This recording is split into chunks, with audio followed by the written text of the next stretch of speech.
लोकांनी आज बरोबर त्यांना त्यांची जागा दाखवली। रक्तावर राजकारण करण्याचा ह्यांचा भाजपचं कट कारस्थान होतं आणि पण लोकांनी ना शांततेत क्रांती घडवली। देशभरात काल लोकसभा निवडणुकीचा निकाल लागला आणि याच्यामध्ये सोलापूरच्या पहिल्या महिला खासदार होण्याचा मान आमदार प्रणिती शिंदे यांना मिळाला आहे। तरी कालपर्यंत आमदार आणि आता खासदार प्रणिती शिंदे काय पहिली सोलापूरच्या पहिल्या महिला लोकसभा नाही सोलापूरच्या पहिल्या महिला खासदार म्हणून मान सोलापूरकरांनी मला दिला। मी त्यांचे मनापासून आभार मानते। हा सगळं जो श्रेय आहे तो त्यांनाच जातो, कारण का जेव्हा ह्या लोकांचा बीजेपीचा 400 पार नारा सुरू झाला आणि मी प्रत्येक गावोगावी गेली, तिथे भर दुपारी उन्हात देखील 43 डिग्रीत देखील लोक बाहेर आली, शेतकरी खास करून बाहेर आले, प्रतिसाद दिला आणि त्यांचा जो रोष आहे भाजपच्या विरोधात तो दिसून आला। आणि त्यांनी ठरवलेलं की 3 महिन्यापूर्वीच त्यांनी ठरवलं की भाजपच्या विरोधात मतदान करायचं।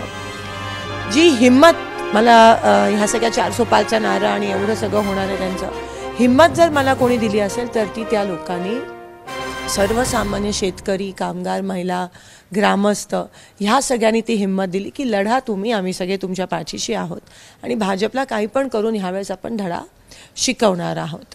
तर त्या सगळ्यांनी मला हा मान दिला, त्यांनी विश्वास दाखवला आहे माझ्यात। त्यांच्या खूप आशा आहेत, पाण्याचा प्रश्न असेल, चाऱ्याचा असेल, दुधाचा दर असतील, रोजगाराचा प्रश्न असेल, तर त्या सगळ्या माझ्यासमोर ती सगळी आव्हानं आहेत आणि ती सगळी मला माझं कर्तव्य समजून ती कामाला लागायचं आहे आणि 100% मी खरं तर मी त्यांच्या मनापासून ऋणी आहे आणि हा जो उपकार आहे तो मला कामं करून फेडायचा आहे। तर जाईजुई विचारमंचाच्या माध्यमातून सामाजिक कार्याला सुरुवात झाली आणि त्यानंतर सलग 3 वेळा आमदार राहणं आणि त्याच्यानंतर आता पुन्हा खासदार होणं, खरं ही निवडणूक अतिशय चॅलेंजिंग यासाठी होती की जातीय धार्मिक ध्रुवीकरणाकडे नेण्याचा प्रयत्न झाला। पूर्ण निवडणूक कशा पद्धतीने बघता, प्रचार कसा होता आणि नंतर निकाला कसा त्याच्याकडे कशा पद्धतीने? नक्कीच 3 टर्म मला सोलापूरकरांनी आमदार म्हणून मला मान दिला, मला त्यांची सेवा करण्याची संधी दिली आणि आता खासदार म्हणून खूप मोठी गोष्ट आहे। पार्लमेंटमध्ये जाणं, लोकसभेत जाणं, एका लोकशाहीमध्ये किंवा एका समाजसेविका करता ती खूप मोठी गोष्ट आहे माझ्या आयुष्यात आणि हा मान मी कधीच विसरू शकणार नाही। शेवटच्या क्षणापर्यंत मी सोलापूरकरांच्या सेवेसाठी कटिबद्ध आहे। माझ्या वडिलांनी केलेलं काम, पक्षाने केलेलं काम ते मला पुढे घेऊन जायचं आहे। प्रत्येक ज्यांनी मला मतदान केलं त्यांच्या घरापर्यंत मला पोचायचं आहे, त्यांची कामं करायची आहेत, ज्यांनी नाही केलं त्यांच्यासाठी पण आम्हाला करायचं आहे। सोलापूरला विकासाच्या वाटेवर घेऊन जाणं, जे मागच्या 10 वर्षात जो अनुशेष आहे भाजपमुळे झालेला तो पुढे तो भरून काढणं आणि सोलापूरला पुढं घेऊन जाणं हे माझं कर्तव्य असेल। मोहोळ असेल, मंगळवेढा असेल, पंढरपूर असेल, दक्षिण सोलापूर, अक्कलकोट आणि पूर्ण शहराचा भाग सगळ्यांसाठी काम करणं हेच माझं ध्येय असणार आहे आणि त्याच पद्धतीत मी कामाला लागणार आहे। काय मोठा चॅलेंज होता या निवडणुकीचा, काही चॅलेंज म्हणून? भाजपने खूप प्रयत्न केला, कारण का त्यांच्याकडे काही मुद्दाच नव्हता, त्यांच्याकडे काही अजेंडाच नव्हता। त्यांना पहिल्या पावलापासून आम्ही त्यांना लाईनवर आणायचा, ट्रॅकवर आणायचा आम्ही त्यांना मजबूर केलं, कारण का जेव्हा उमेदवार उभे राहते तेव्हा मी पत्र लिहिलं की सोलापूरची संस्कृती आहे, एक सोलापूरची प्रतिष्ठा आहे, सोलापूर हे 4 हुतात्म्यांचं हा जिल्हा आहे आणि इकडे तुम्ही आम्हाला तोडायचा प्रयत्न करू नका, मर्यादात राहा आणि मुद्द्यावर आपण ही लढाई लढूया, तत्वांवर ही लढाई लढूया, आम्ही त्यांना पत्र लिहिलं। त्याच्यानंतर देखील खूपदा त्यांना मुद्दा, कारण का ते मुद्द्यापासून भरकटलेले, त्यांच्याकडे अजेंडा नव्हता। ध्रुवीकरण एकच त्यांचा अजेंडा होता, लोकांमध्ये भांडणं लावं, सोलापुरात रायट्स लावणं हा त्यांचा अजेंडा होता।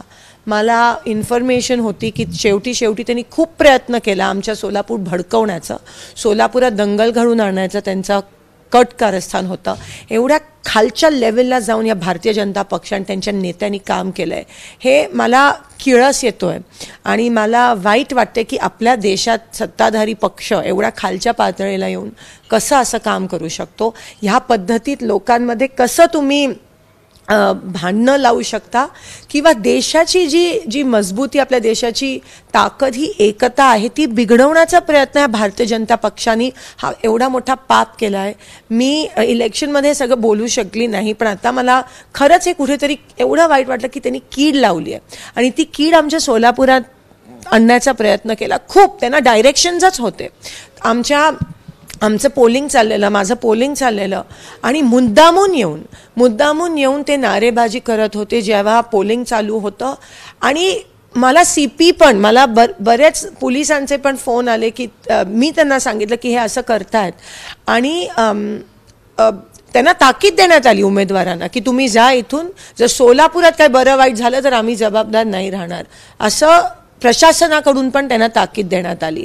म्हणजे तुम्ही विचार करू शकता की भारतीय जनता पक्ष आणि त्यांचं हे सगळं, त्यांची लोकं, त्यांची उमेदवार, त्यांना फक्त डायरेक्शन होतं की राईट्स करा, डायरेक्शन होतं की लोकांमध्ये तेढ निर्माण करा.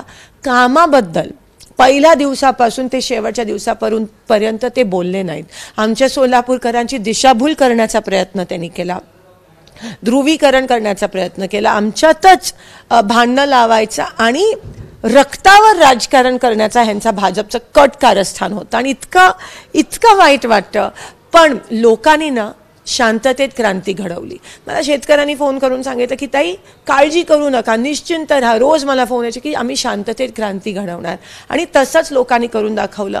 लोकांनी दाखवलं की आपला पिंड जो आहे, भारतीय लोकांचा जो पिंड आहे, तो सर्वधर्म समभावचा आहे आणि तो कितीही प्रयत्न करा, तो कधीही तुम्ही तोडू शकणार नाही. भारतीय जनता पक्ष लक्षात घ्या, तुम्ही कधी तोडू शकणार नाही. आणि लोकांनी आज बरोबर त्यांना त्यांची जागा दाखवली, त्यांना धडा शिकवला की बघा आम्ही कामाला आणि सर्वधर्म समभावला मतदान करतो आणि आम्हाला कितीही तोडायचा प्रयत्न केला तरी मी विकासालाच मतदान करणार. हे लोकांनी त्यांना फक्त सोलापुरात नाही, महाराष्ट्रात आणि देशभरात दाखवून दिलं.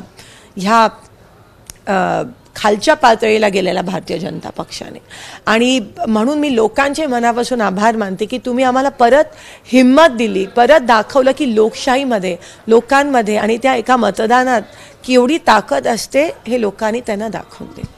लोकांचे आभार म्हणताना आपण इमोशनल होत आहे. मात्र मागच्या 2 निवडणुकीत साहेबांचा पराभव, 2004ला आईचा पराभव, आई वडील या सगळ्यांच्या पराभवाचा बदला घेतला असं म्हणावं. ते लोकांचं ते कौल होतं आणि बदला घेण्याचं किंवा वचपा काढायचं ही माझी संस्कृती नाही आहे बोलण्याची. ती तर लाटच होती पहिली. दुसऱ्यांदा तुम्हाला माहिती आहे की जातीचं धर्मावर समीकरण कॅल्क्युलेशन करून काँग्रेसच्या कॅन्डिडेटला पराभव करण्याचा जो त्यांचा प्रयत्न होता, त्याच्यामुळे साहेबांचा पराभव झाला. लोकांचं मत साहेबांकडेच होतं आणि ह्या वेळेस लोकांनी ते दाखवून दिलं. आणि लोकांनी शेवटी वैतागून, थकून, दमून, त्रास किती सहन केला 10 वर्ष. काल खरं तर रिझल्ट आल्यानंतर पाऊस पण पडला. काही लोक म्हणाले की साफ झालं सोलापूर, पण लोकांनी ते करून दाखवलं. आणि मी शेवटच्या श्वासापर्यंत मी एक क्षण कधीच विसरू शकणार नाही, जो धीर मला दिला लोकांनी आणि दाखवलं. आता मला कामाला लागायचं आहे आणि काम करून सोलापूर दुष्काळमुक्त करून, सोलापूर शहरात रोज पाणी देऊन, IT पार्क आणून, रोजगार आणून, लोड शेडिंग मुक्त सोलापूर करून, रस्ते इकडे चकाचक करणं, हाच माझा ध्येय असणार, अजेंडा असणार. आणि त्याच पद्धतीत मी 100% कामाला लागणार आहे. कारण का माझा लोकशाहीमध्ये विश्वास आहे आणि लोकशाही मुळेच मला 3दा निवडून, माझ्या 3ऱ्या इलेक्शनमध्ये पण लोकांनी परत ह्या सगळ्या पक्षांनी हाच प्रयत्न केलेला कॅल्क्युलेट करून, पण तेव्हा पण मला लोकांनी दाखवलं की आम्ही लोकशाहीमध्ये आणि सर्वधर्म समभाव आणि कामामध्ये विश्वास ठेवतो. आणि आता पण ते लोकांनी करून दाखवलं. केवळ तुमचा विजय नाही आहे, महाराष्ट्रामध्ये तुम्ही आता प्रदेश कार्याध्यक्ष आहात काँग्रेसच्या आणि त्या कार्यकाळामध्ये एक जागेवरती असताना 2019मध्ये 2024मध्ये तुम्ही आता 13-14 जागांवरती पोहोचताय. एक अपक्ष आहेत त्याच्यात ते तुमच्यासोबत होते, म्हणजे जवळपास 14 जागांवरती तुम्ही पोहोचताय. महाराष्ट्रातला या संपूर्ण यशाकडे कशा पद्धतीने बघता कार्याध्यक्ष? अप्रतिम, खूपच चांगला रिस्पॉन्स महाराष्ट्राच्या लोकांनी दिला, देशभरात दिला. आणि आम्ही नेहमी म्हणत होतो की अंडर करंट आहे, एक अंडर करंट दिसून येत होता. मी गावोगावी जात होती, जेवढे कॅन्डिडेट्स आहेत तेवढ्या सगळ्यांना माहिती होतं की अंडर करंट. लोक बोलत नव्हते, लोक उघड बोलत नव्हती, कारण का सगळीकडे भाजपनी दमदाटी सुरू केलेली. तुम्हाला माहिती आहे की सोलापूर सोलापुरात पण सगळ्या नेत्यांना, कारखाने ज्यांच्याकडे आहेत, मोठे हॉस्पिटल्स ज्यांच्याकडे आहेत, ज्यांच्याकडे संस्था आहेत, फोन करत होते आणि सांगत होते नाही केलं तर आम्ही रेड करू, ईडीला पाठवू. त्यांची टिपिकल स्टाईल. म्हणजे अजून किती उदाहरणं देऊ की हे किती संस्कृतीच नाही आहे त्यांच्याकडे, किती खालच्या लेवलला येऊन त्यांनी राजकारण केलं. आणि लोकांनी बरोबर शांततेत जी लोकांची ताकद आहे ती बॅलेट्समध्ये दाखवली. आणि लोकांना ते कळून चुकलेलं की हा पक्ष फक्त एवढंच करू शकतो, त्याच्या पलीकडे ह्यांचं थिंकिंग, ह्यांचं विजन नाहीच आहे भारतीय जनता पक्षाचं. आणि मतदानाच्या दिवशी लोकांनी सायलेंटली ते करून दाखवलं. केंद्रीय पातळीवर जर विचार केला तर आपण तिथं देखील जागा इंडिया आघाडीच्या वाढलेल्या आहेत. भारत जोडो यात्रेचा सगळ्याचा परिणाम म्हणायचा, कारण मोठ्या प्रमाणात भारत जोडो यात्रा जी राहुलजीने केलेले कष्ट, आम्हाला फक्त त्यांची सभा घ्यावी लागली. त्यांनी तर वरपासून खालपर्यंत सगळ्यांना आणलं. सगळे प्रयत्न ट्राय केले, सगळे प्रयत्न त्यांचे 100% फेल गेले. सगळ्या नेत्यांनी फक्त सोलापुरात पेटवण्याचा प्रयत्न केला. पण आम्ही फक्त राहुलजींच्या सभेला लोक दुपारी भर उन्हात देखील त्या सभेला आले आणि पूर्ण महाराष्ट्रात त्यांना एवढा चांगला प्रतिसाद मिळालेला भारत जोडो यात्रा, त्याचा परिणाम हे 13 सीट जे आम्हाला दिसून आले. आणि पूर्ण देशभरात इंडिया आघाडीचा जो एक लोकशाहीसाठी आपण हे लढत आहोत, जुडेगा भारत जीतेगा इंडिया, हा जो प्रयत्न होता त्याला यश मिळालं आहे. आणि लोकांचे मनापासून आभार. जसं मी म्हणत होती, अंडर करंट, आणि लोकांनी चुपचाप ह्या पद्धतीत मतदान केलं आणि BJPला आणि त्यांच्या नेत्यांना धडा शिकवला. पुढचं चित्र काय असेल, सरकारबद्दल आपण कशा पद्धतीने बघताय? कारण दोघांकडे आता मतांना बघण्याचा दृष्टिकोन जो आहे तो सत्तेच्या स्थापनेबद्दल केला जातो, विचार केला जातो. मला असं वाटतं ॲक्च्युली लोकांचा कल हा पूर्णपणे इंडियाकडे होतं, पण दमदाटीमुळे काही त्यांच्या सीट्स आल्या असतील आणि त्यांचं जे वेगळ्या पद्धतीचं राजकारण असतं, तर नक्की लोकांना बदल हवा आहे. म्हणजे इंडिया आघाडीला थोड्याशा कमी सीट्स मिळून सुद्धा त्यांची विक्ट्री झाली. आणि BJP आणि NDAला थोड्याशा जास्त सीट्स मिळून सुद्धा त्यांचा खूप मोठा पराभव झाला. त्यांच्या बालेकिल्लेत त्यांचा पराभव होतो. मोदीजी फक्त 1 लाखापेक्षा थोडेसे काही मतांनी निवडून येतात, ही इतकी लाजिरवाणी गोष्ट आहे. आणि लोकांनी आता दाखवून दिलं आहे.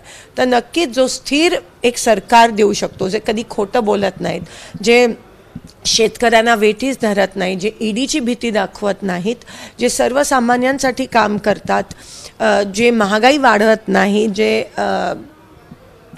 देशात तेढ निर्माण करत नाही, असं स्थिर सरकार लोकांना पाहिजे. शेवटचा प्रश्न, अगदी सोलापूरकरांना काय आश्वासन असणार आहे, सोलापूरच्या जनतेला काय सांगणार? प्रथमतः मी त्यांचे मनापासून आभार आहे. हा सगळा विजय जो आहे तो तुम्हाला मी अर्पित करते, तुम्हाला समर्पित करते. माझं पूर्ण आयुष्य हे माझ्या सोलापूरकरांसाठी शेवटपर्यंत असेल. आणि जे तुम्हाला माझ्याकडून आशा आहेत त्या सगळ्या पूर्ण करायचा मी शेवटपर्यंत आणि 100% प्रयत्न करीन. मी तुम्हाला निराश करणार नाही. तुम्ही दिलेलं एक मत हे मी वाया जाऊ देणार नाही, हे वचन मी तुम्हाला देते. प्रायोरिटीचा मुद्दा काय असणार आहे सोलापूरच्या विकास? तसं मी म्हणाली, पाणी, रस्ते, इन्फ्रास्ट्रक्चर, IT पार्क, रोजगार, लोड शेडिंग मुक्त. तर या होत्या सोलापूरच्या खासदार प्रणिती शिंदे, ज्यांनी सोलापूरकरांना आश्वासन दिलं. खरं तर मलाही सवय झाली आमदार प्रणिती शिंदे म्हणण्याची, 3 वेळेच्या टर्मच्या आमदार राहिल्यात. आता खासदार प्रणिती शिंदे आपल्याशी संवाद साधलेला आहेत. कॅमेरा पर्सन युवकांसह आफताब शेख, ABP माझा, सोलापूर. ABP माझा, उघडा डोळे बघा नीट.